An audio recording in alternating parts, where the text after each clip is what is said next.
ఇది మధ్యరాత్రి సమయం. మాధవ్ తన కార్లో రంగపూర్ రోడ్డు వైపు నుంచి వెళ్తూ ఉంటాడు. ఒకవేళ నేను 10 గంటలకు ముందే ఇంటికి చేరుకోకపోతే చాలా ప్రమాదం అవుతుంది. స్పీడ్ పెంచుతాను. తను యాక్సిలరేటర్ని ఇంకా నొక్కుతాడు. అప్పుడే ఒక అమ్మాయి అడవి వైపు నుంచి మట్టి రోడ్లో నుంచి పరిగెత్తుకుంటూ తన కార్ దగ్గరికి వస్తుంది. Oh shit! తను బ్రేకు వేస్తాడు. కాని అప్పటికే తన కారు ఆ అమ్మాయిని గుద్దేస్తుంది. మాధవ్ కార్లో నుంచి దిగుతాడు. తనని చూస్తాడు. ఆ అమ్మాయి చూడ్డానికి చాలా అందంగా ఉంటుంది. తన నుదుటన దెబ్బ తగిలి ఉంటుంది. తను అప్పటికే కాస్త స్పృహ కోల్పోతుంది. భగవంతుడా, తనకేమైనా అయిందంటే నేను చాలా దారుణంగా ఇరుక్కుంటాను. ఏం చేయాలి ఇప్పుడు? మాధవ్ ఆ అమ్మాయిని తన కార్లో ఎక్కించుకుంటాడు. తనని ఒక క్లినిక్కి తీసుకువెళ్తాడు. తన తలకి చాలా గట్టిగా దెబ్బ తగిలింది. నేను మందులు ఇస్తున్నాను. అయినా సరే మీరు తనకొకసారి సిటీ స్కాన్ చేయించండి. డాక్టర్ దగ్గర మందులు తీసుకున్న తర్వాత మాధవ్ ఆ అమ్మాయిని క్లినిక్ నుంచి బయటికి తీసుకువెళ్తాడు. తనని అడుగుతాడు, క్షమించండి, నా వల్ల మీకు దెబ్బ తగిలింది. మీ ఇల్లు ఎక్కడుందో చెప్పండి. నేను మిమ్మల్ని అక్కడ వదిలిపెడతాను. నాకసలేమీ గుర్తులేదు. నేనెవర్ని? మా ఇల్లు ఎక్కడుంది? అది విని మాధవ్ టెన్షన్ పడతాడు. ఒకవేళ పోలీసులకి విషయం తెలిసి నా కారుకి గుద్దుకోవటం వల్లే తనకు జ్ఞాపక శక్తి పోయిందని తెలిస్తే నా మీద ఏమేమి ఛార్జెస్ వేస్తారో తెలియదు. తనని ఇంటికి తీసుకువెళ్ళడమే మంచిది. మాధవ్ ఆ అమ్మాయిని తీసుకుని ఇంటికి వెళ్తాడు. తనకి ఒక గదిని ఇస్తాడు. చూడండి, మీకు నయమయ్యేంత వరకు నువ్విక్కడే ఉండొచ్చు. నేను నిన్ను ఛాయా అని పిలుస్తాను, సరేనా? సరే. అది విని మాధవ్ తన గదిలోకి వెళ్ళిపోతాడు.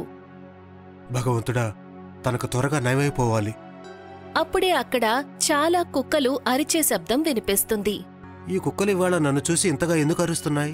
కారు వెనక కూడా పరిగెత్తుకుంటూ వచ్చాయి. తను కిటికీ మూసేసి తన చెవులను మూసుకుని పడుకుంటాడు. ఆ తర్వాత కాసేపటికి ఛాయ అంతవరకు తన గదిలోనే కూర్చొని ఉంటుంది. ఉన్నట్టుండి తన శరీరమంతా నొప్పి మొదలవుతుంది.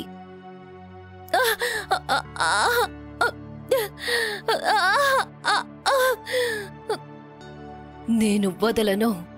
తను కిటికీ బయటికి అడుగు పెడుతుంది. కాని తను కిందకి పడలేదు.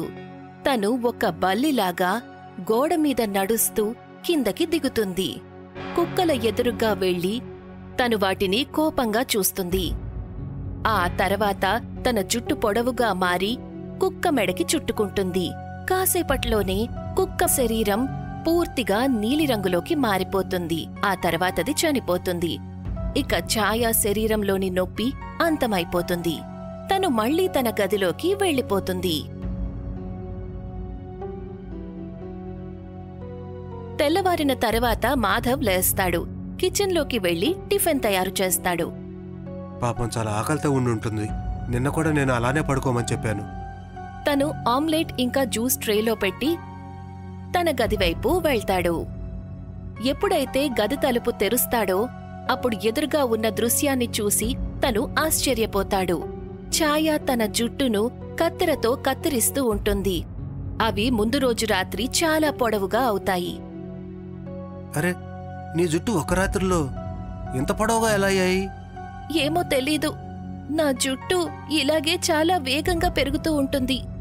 బహుశా నువ్వు చిన్నప్పుడు ఉసిరికాయలు బాగా ఎక్కువ తిన్నట్లున్నావు. అందుకే హెయిర్ గ్రోత్ చాలా బాగా ఉంది. అది విని తను కూడా నవ్వుతుంది. టిఫిన్ చేయటం మొదలు పెడుతుంది. తను ఎంతసేపు అయితే టిఫిన్ చేస్తుందో అంతసేపు మాధవ్ తనని చూస్తూ ఉంటాడు. ఆ తర్వాత, సరే, నిన్ను డాక్టర్ దగ్గరకు తీసుకువెళ్ళాలి. నేను మిమ్మల్ని ఇబ్బంది పెడుతున్నాను అంటే మీరు నాకు చెప్పేయచ్చు.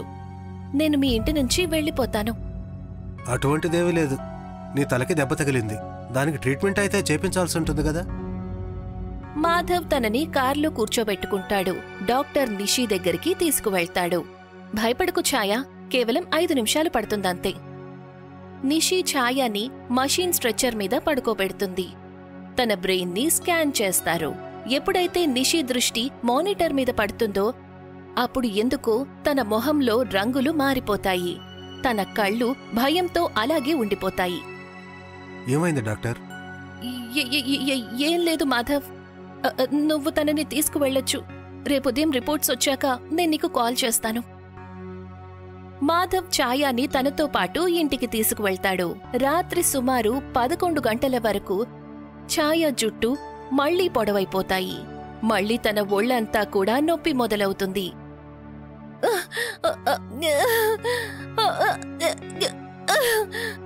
ఇవాళ కూడా తను కిటికీలో నుంచి బయటికి వెళ్డానికి రెడీ అవుతుంది. తను నేల మీద ఎంతో కష్టపడి నడుస్తూ కిటికీ వైపుకి వెళ్తూ ఉంటుంది. కాని అప్పుడే మాధవ్ గదిలోకి వస్తాడు. తను నొప్పితో బాధపడటం చూసి కంగారు పడతాడు. అరే ఛాయా, ఏమైంది నీకు? నేల మీద ఏం చేస్తున్నావు? మాధవ్ తనని మంచం మీద పడుకోపెడతాడు. ఆ తర్వాత తను తన నడుముకి పెయిన్ కిల్లర్ రాస్తాడు. ఛాయాకి తన స్పర్శ బాగా నచ్చుతుంది. తన మనసులో మాధవ్ మీద ప్రేమ పెరుగుతుంది. తను ఉన్నట్టుండి మాధవ్ని తన దగ్గరికి లాక్కుంటుంది. వాళ్ళిద్దరూ ఒకరిలో ఒకరు మునిగిపోతారు. కాసేపటి తర్వాత మాధవ్ నిద్రపోతాడు. వాళ్ళిద్దరూ మంచం మీద ఉంటారు. ఇక ఛాయా శరీరంలో నొప్పి చాలా ఎక్కువవుతుంది. తను అదే విధంగా కిటికీలో నుంచి బయటికి వెళ్తుంది. ఆ సమయంలో డాక్టర్ నిషి తన గదిలో కూర్చుని ఏదో ఆలోచిస్తూ ఉంటుంది. ఒక మనిషి మెదడు అలా ఎలా ఉంటుంది? తను చూడ్డానికి ఒక మామూలు అమ్మాయిలాగే ఉంది. అప్పుడే తనకి అనిపిస్తుంది తన కిటికీ దగ్గర ఎవరో కొడుతున్నారు అని. నేను 3rd ఫ్లోర్లో ఉన్నాను. మరి కిటికీ దగ్గరకొచ్చి ఎవరు నాక్ చేయగలరు? కిటికీ తెరిచి చూడ్డానికి తనకి ధైర్యం సరిపోదు. అప్పుడే ఉన్నట్టుండి కిటికీ అద్దం పగిలిపోతుంది. ఛాయ లోపలికి వస్తుంది. నిషి గుండె చాలా వేగంగా కొట్టుకుంటుంది. నువ్విక్కడ కిటికీలో నుంచి ఎలా వచ్చావు? ఛాయ తనని మింగేసేలాగా చూస్తూ ఉంటుంది. తన జుట్టు చాలా పొడవైపోతుంది. తను నిషి దగ్గరికి వెళ్తుంది. తన జుట్టు నిషిని ఒక పాములాగా చుట్టేస్తుంది. నిషి శరీరం పూర్తిగా నీలిరంగులోకి మారిపోతుంది. తను ప్రాణం వదిలేస్తుంది. ఛాయాకి చాలా బాగా అనిపిస్తూ ఉంటుంది. తను మళ్లీ ఇంటికి చేరుకుని మాధవ్ పక్కన పడుకుంటుంది. తెల్లవారుజామున మాధవ్ లేచేసరికి ఛాయ తనని పట్టుకుని నిద్రపోతూ ఉంటుంది. అది చూసి మాధవ్ నవ్వుకుంటాడు. ఇక వాళ్ళిద్దరూ భార్యాభర్తలులాగా ఒకటిగా నివసిస్తారు. ప్రతిరోజూ రాత్రి ఛాయ తన జుట్టుని కత్తిరిస్తూ ఉంటుంది. మాధవ్ కూడా ఆ విషయాన్ని లైట్గా తీసుకుంటాడు. ఇక ఈ నగరంలో ప్రతిరోజూ ఎవరో ఒక వ్యక్తి చనిపోతూనే ఉంటారు. నెమ్మది నెమ్మదిగా 3 నెలలు గడుస్తాయి. ఛాయ కడుపు బాగా పెరుగుతుంది. ఇక ఇప్పుడు ఛాయ తల్లి కాబోతోంది. అది విని మాధవ్ ఆశ్చర్యపోతాడు. తనిలా అంటాడు, ఇదెలా సాధ్యమవుతుంది? ఇప్పుడు ఇంకా 3 నెలలే కదా గడిచాయి. అవన్నీ మనం తర్వాత మాట్లాడుకోవచ్చు. నేను నీకు అసలు నిజం తర్వాత చెప్తాను. మాధవ్ తన బాధని అర్థం చేసుకుని తనని వెంటనే హాస్పిటల్కి తీసుకువెళ్తాడు. తనని వెంటనే స్ట్రెచర్ మీద పడుకోబెట్టండి. కొంతమంది డాక్టర్స్ తనని స్ట్రెచర్ మీద పడుకోబెట్టి వార్డుకి తీసుకువెళ్తారు. సుమారు 10 నిమిషాల తర్వాత డాక్టర్ బయటికొస్తుంది. శుభాకాంక్షలు, మీకు కూతురు పుట్టింది. అది విని మాధవ్ చాలా సంతోషిస్తాడు. తను వార్డ్లోకి వెళ్తాడు. తను చూసేసరికి ఉయ్యాలలో తన కూతురు పడుకుని ఉంటుంది. నా ముద్దుల కూతురు. తను ఆ పాపని ఎత్తుకుంటాడు. బెడ్ మీద ఉన్న ఛాయని కూడా ప్రేమగా పలకరిస్తాడు. మరుసటి రోజు ఉదయం వాళ్ళిద్దరినీ ఇంటికి తీసుకొస్తాడు. ఇక నిన్ను చూసుకోవడానికి నా ఫ్రెండ్ని పిలుస్తాను. తనకి ఎంతో మంచి స్నేహితురాలైన రియాని తను ఇంటికి తీసుకొస్తాడు. నువ్వేమీ కంగారు పడకు, ప్రశాంతంగా ఆఫీస్కి వెళ్ళిరా.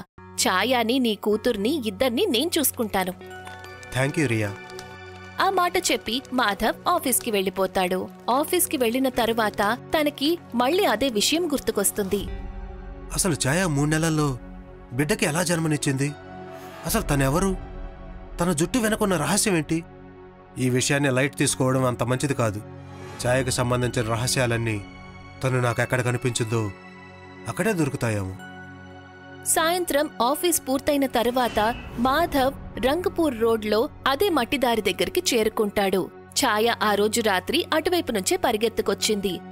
ఆ దారిలో కొంత దూరం ముందుకు వెళ్లిన తరువాత ఒక చిన్న గ్రామానికి చేరుకుంటాడు. అక్కడ కొంతమంది తన కార్ని విచిత్రంగా చూస్తారు. మాధవ్ కార్లో నుంచి దిగుతాడు. ఒక వ్యక్తితో ఇలా అంటాడు. చూడండి, నేను మీతో ముఖ్యమైన విషయం మాట్లాడాలి. మీరు నాకు కాస్త వివరాలని చెబుతారా? వాళ్లలో ఒక వ్యక్తి ఆ ఊరికి సర్పంచ్. అతను, ఏం తెలుసుకోవాలి నువ్వు మా ఊరి వారి నుంచి? 3 నెలల క్రితం ఇక్కడి నుంచి ఎవరైనా అమ్మాయి మాయమైందా? మాయం అవ్వలేదు, పారిపోయింది ఇక్కడి నుంచి. ఏం తెలుసు నీకు తన గురించి?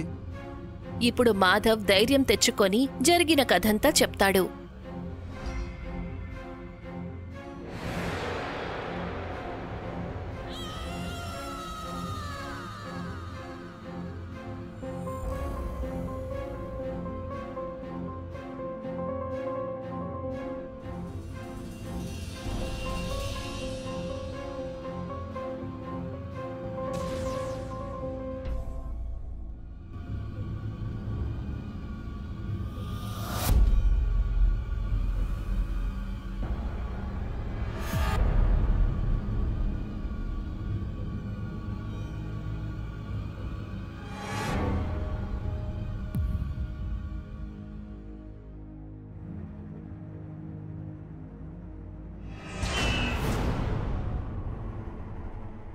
అది విన్న తర్వాత వాళ్లందరి మొహాలలో భయం కనిపిస్తుంది.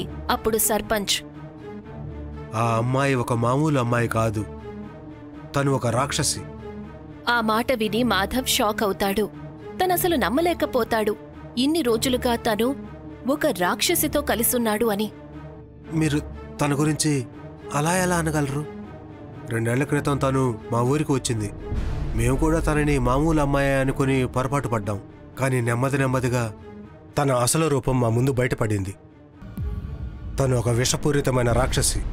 తన శరీరంలో 1000 పాముల కంటే ఎక్కువగా విషం ఉంది. తన జుట్టు ప్రతిరోజు పెరుగుతూనే ఉంటుంది. దానివల్ల తన జుట్టుని ప్రతిరోజు కత్తిరించుకోవాల్సి వస్తుంది. అంతేకాకుండా ప్రతిరోజు రాత్రి తన శరీరంలో విషం మోతాదు పెరుగుతూనే వస్తుంది. ఆ విషం తన జుట్టు ద్వారా వేరే మనిషి లేదా జంతువు మీద వదులుతుంది. ఏ ఒక్కరోజైనా తను ఆ విషాన్ని తన జుట్టు ద్వారా మరొకరి మీదకు పంపించలేదంటే ఆ విషం తన ప్రాణం తీస్తుంది. అందుకని తను ప్రతిరోజు ఎవరో ఒకరిని చంపాల్సి వస్తుంది. అది విన్నాక మాధవ్ పరిస్థితి ఎలా మారిపోతుందంటే తనకసలేం మాట్లాడాలో అర్థం కాదు. తను పూర్తిగా మౌనంగా ఉండిపోతాడు. తను వణికిపోతూ ఒకే ఒక్క మాట మాట్లాడతాడు. రియా తనతో ఇంట్లో ఒంటరిగా ఉంది. ఇవాళ తన ప్రాణం తీస్తుందో ఏమో. ఊరి వాళ్లందరూ తనతో ఏదో చెప్పాలనుకుంటారు. కాని అంతకంటే ముందు తనక్కడ్నుంచి వెళ్లిపోతాడు. తను ఎంతో వేగంగా డ్రైవ్ చేస్తూ ఉంటాడు. తనకి రియా గురించి చాలా కంగారుగా ఉంటుంది. ఎప్పుడైతే తను ఇంటి దగ్గరికి చేరుకుంటాడో అప్పుడు తనకి రియా అరుపు వినిపిస్తుంది. ఛాయా, ఛాయా, అలా చెయ్యొద్దు, దయచేసి అలా చెయ్యొద్దు. రియా! తను లోపలికి వెళ్లేసరికి రియా గట్టిగా అరుస్తూ ఛాయా గది తలుపును కొడుతూ ఉంటుంది. రియా, రియా, నువ్వు బానే ఉన్నావా? నేను బానే ఉన్నాను, కానీ ఛాయాకి ఏమైందో తెలియడం లేదు. తను తన గది తలుపు మూసుకొని చాలా తల్లడిల్లిపోతోంది. ఆ మాట విని మాధవ్ తన చెవులను తనే నమ్మలేకపోతాడు. ఛాయా, తలుపు తెరువు ఛాయా. నన్నిక్కడే ఉండనివ్వు మాధవ్, నేను మిమ్మల్ని కష్టపెట్టలేను. మాధవ్ ఎంతో గట్టిగా కొడుతూ తలుపుని విరగ్గొడతాడు. తను చూసేసరికి ఛాయా నేల మీద పడుకుని తల్లడిల్లిపోతూ ఉంటుంది. తన శరీరం నీలిరంగులోకి మారిపోతుంది. ఛాయా, నువ్వు నన్ను చంపి నువ్వు ప్రాణాలతో ఉండొచ్చు. నీ విషయాన్ని నా మీద ప్రయోగం చేయొచ్చు. లేదు, నేను నిన్ను ఎంతగానో ప్రేమిస్తున్నాను మాధవ్. నేను నిన్ను ఎలా చంపగలను? నేనిక ఎవరిని అంతం చెయ్యాలనుకోవట్లేదు. నువ్వు మన బిడ్డని జాగ్రత్తగా చూసుకో. ఆ మాట విని మాధవ్ కళ్లల్లో నుంచి కన్నీళ్లు వస్తాయి. ఛాయా చనిపోతుంది. మాధవ్ కన్నీళ్లు కారుస్తూ ఉయ్యాలలో ఉన్న తన కూతుర్ని ఎత్తుకుంటాడు. తన జుట్టు ఉదయం కంటే అప్పటికి కాస్త పెరుగుతుంది.